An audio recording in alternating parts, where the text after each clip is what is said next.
Hello mga Kamanwo Tribe, bago magsimula ang ating video meron po akong announcement. Available na po ang membership program sa ating channel. Kapag nag-avail po kayo nito at nag-comment kayo sa ating mga videos, makikitang highlighted ang inyong comment at may nakalagay na solid Kamanwo Tribe. Kasama po nito ang mga specialized emojis at badge na exclusively para sa ating mga members lang at for only 119 pesos a month para mas lalo nyo pong matutulungan at masusuportahan ang ating channel. Like, comment, share and subscribe for more videos. Matapos ang matinding utos ni City Lord Wang Hao sa kanyang mga kasamahan, isang kidlat ng bilis na atake ang biglang bumulusok mula kay Xiaoling. Ngunit hindi magpapatinag ang City Lord. Buong puwersa niyang sinalag ang nagliliyab na mga paru-paro gamit ang kanyang espadang binalutan ng purong enerhiya. Ang bawat pagtama ay nagdulot ng malalim na bakas ng paghihirap sa kanyang mukha, habang buong tiyaga niyang pinipigilan ang sunod-sunod at mapanirang pag-atake ng nagkukunwaring kinokontrol na si Xiaoling. Sa bawat nakakabinging banggaan ng kanilang enerhiya, isang nakakayanig na pagbugso ang umalingawngaw sa paligid, at ang tubig sa lawa ay umangat ng napakataas, bumubuo ng naglalakihang alon na dulot ng matinding pagsabog.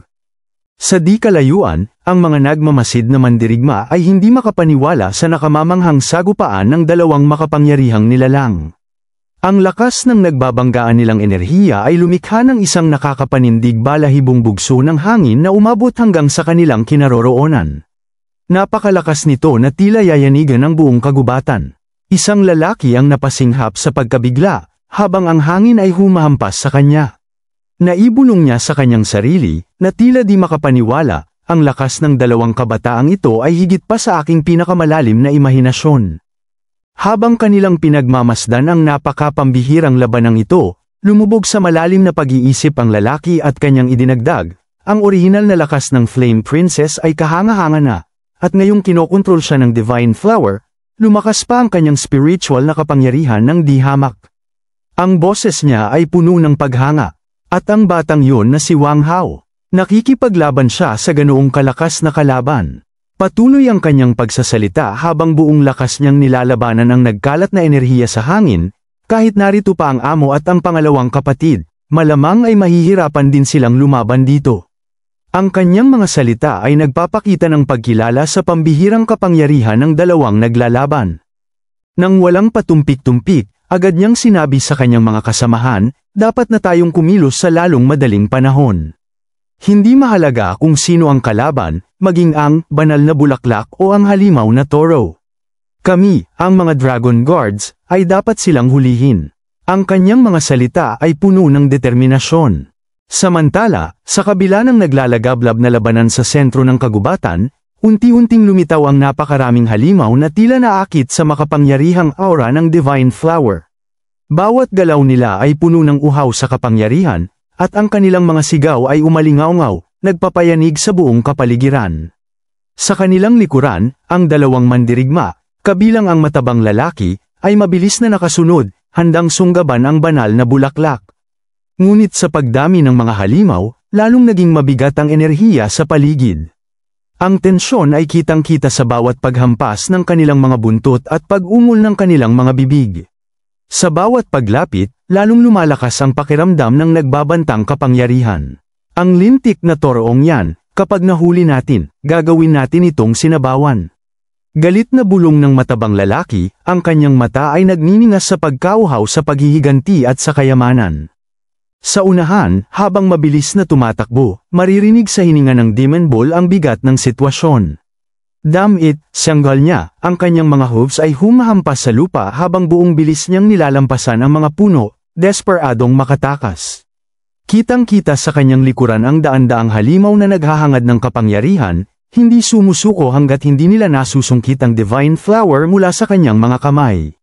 Bakit may mas marami pang kaaway, ungol ng Demon Bull, nagngangalit ang kanyang mga ngipin, na nanggagaling sa likuran. Ang kanyang boses ay may halong pagod at matinding inis. Habang ang Demon Bull ay patuloy na tumatakas sa rumaragasan na karamihan ng mga nilalang, bumulong ang Divine Flower sa kanyang isipan, ang mga halimaw na ito, lahat ay naaakit ng aking espiritual na kapangyarihan. Para sa kanila, para akong isang mabisang gamot na pampasigla at pampalakas ng katawan. Ang tinig ng Divine Flower ay kalmado ngunit may bahid ng pag-aalala. Ang Demon Bull, na tila pagod na pagod sa walang tigil na pagtakbo, ay nagtagaktak ang pawis sa kanyang balahibo. Hinihingal siyang napasalita, kung magpapatuloy ito, tuluyan akong mahuhuli dahil nauubusan na ako ng kapangyarihang espiritual. Ang kanyang pag-aalala ay malinaw, sapagkat ang kanilang pagtakas ay nakasalalay sa kanyang lakas. Sa pagkakarinig ng Divine Flower sa pagod at pag-aalala ng Demon Bull, kanyang sinabi na may determinasyon, "Ako na ang bahala, iwan mo sa akin ito." Agad na nagpalabas ang Divine Flower ng isang nagniningning na gintong enerhiya. Sa paglabas ng enerhiyang ito, agad itong bumulusok at pumasok sa katawan ng Demon Bull, tila isang agos ng buhay na nagbibigay ng panibagong lakas. Ang Demon Bull ay napasigaw ng napakalakas sa biglang pagdaloy ng napakalakas na enerhiya sa kanyang buong katawan, habang kanyang sinasambit ang mga katagang, ang kakaibang pakiramdam na ito. Ang kapangyarihan ko ay bumubulusok. Ang kanyang mga ugat ay tila nagliyab sa dumadaloy na puwersa. Sa pagdaloy ng enerhiya at sa pagkuha ng bagong lakas, ang Demon Bull ay tumalon ng napakataas. Ang pagtalon nito ay nagdulot ng pagbitak sa lupa, isang malakas na tunog ang umalingaw-ngaw. Agad siyang nakalayo sa mga kalaban na walang humpay na humahabol sa kanya. Sa paglapag, agad naman itong tumakbo ng napakabilis, ang dating pagod ay nawala na. Pinalitan ng mabilis at masiglang pagtakbo na hindi na inalintana ang bagong niyang lakas. Nagulantang si Taba at si City Lord Jiao Jiao sa kanilang nasaksihan. Ang kanilang pagkabigla ay nagdulot sa kanila ng labis na kalituhan sa lahat ng pangyayari, na tila ba hindi sila makapaniwala sa biglaang pagbabago ng Demon Bull. Sa sobrang bilis ng Demon Bull, lahat ng puno na nadadaanan nito ay nabuwal, na tila ba mga damo lamang na hinangin ng malakas.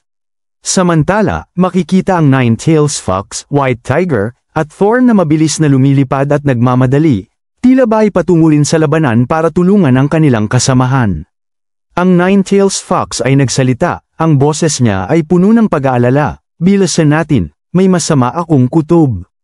Ang kanyang mga salita ay tila nagpapahiwatig ng mga kaganapan na nagaganap sa Demon Bull, isang masamang pakiramdam na bumabagabag sa kanya.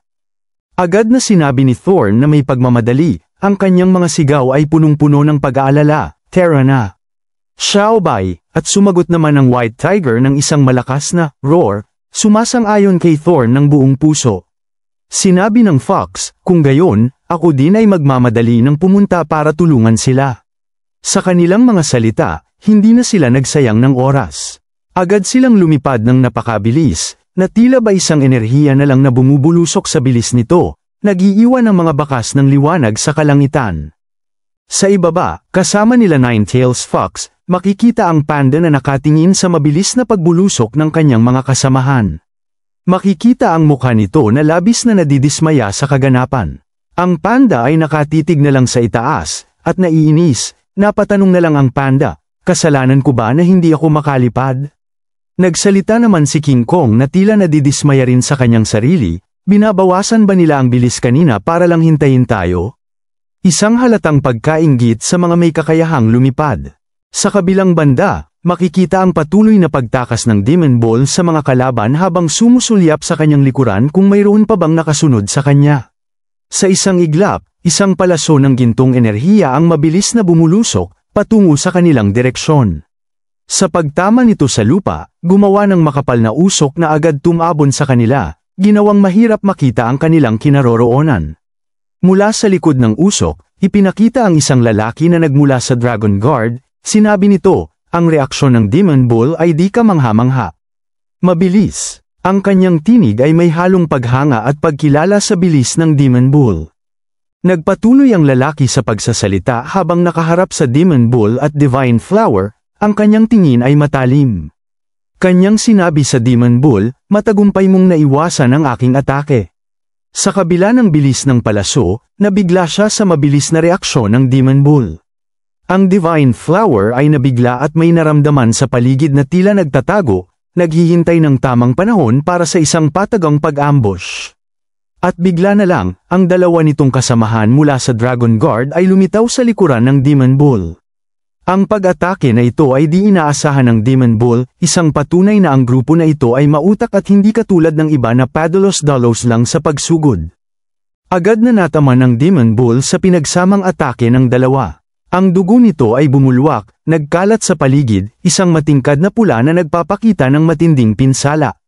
Ito ay nagdulot ng labis na pagdurugo sa Demon Bull. Ang mukha ng Demon Bull ay nabigla, ang inis ay kitang-kita sa kanyang mga mata sa hindi inaasahang patagang pag-atake ng kalaban. Agad na humarap ang Demon Bull sa dalawa, ang kanyang mga mata ay nagliliyab sa galit, na tila gustong pagbayarin ang mga ito sa dinulot na pinsala sa kanyang mukha.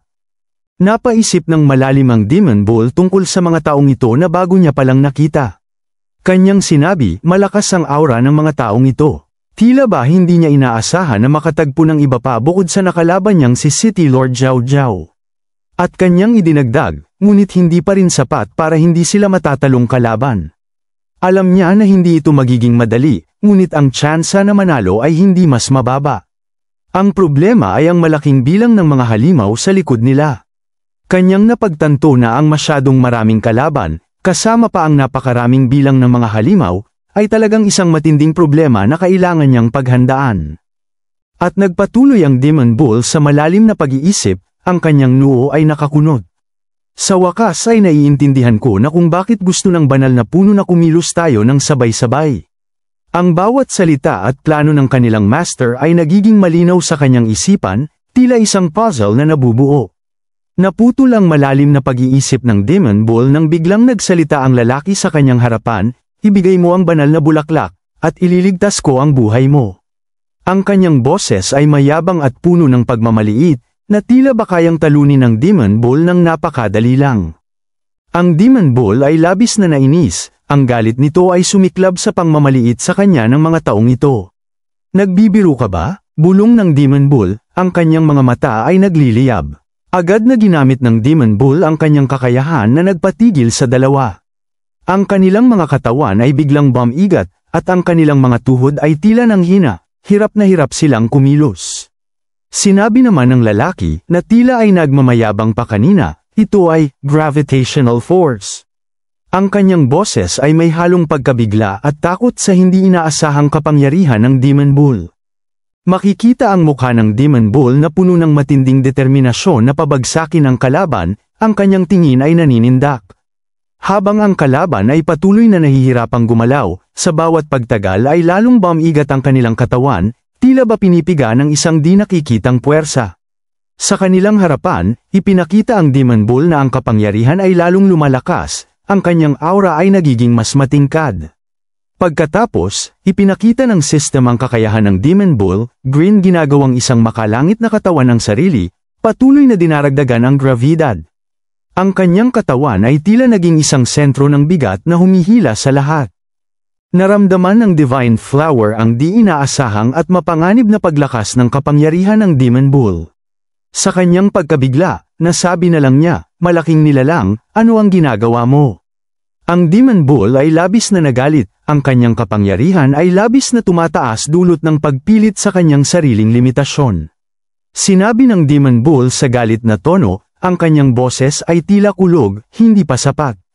Kailangan pa nitong lumakas. Lumakas. Ang kanyang tinutukoy ay ang kanyang gravitational force, na tila ba gustong durugin ang kalaban gamit ang kanyang kakayahan, gawing alikabok. Ang Demon Bull ay patuloy lang sa kanyang ginagawa, hindi alintana na ang labis niyang paggamit nito ay pwedeng makasama ng lubusan sa kanyang katawan. Like, comment, share and subscribe for more videos.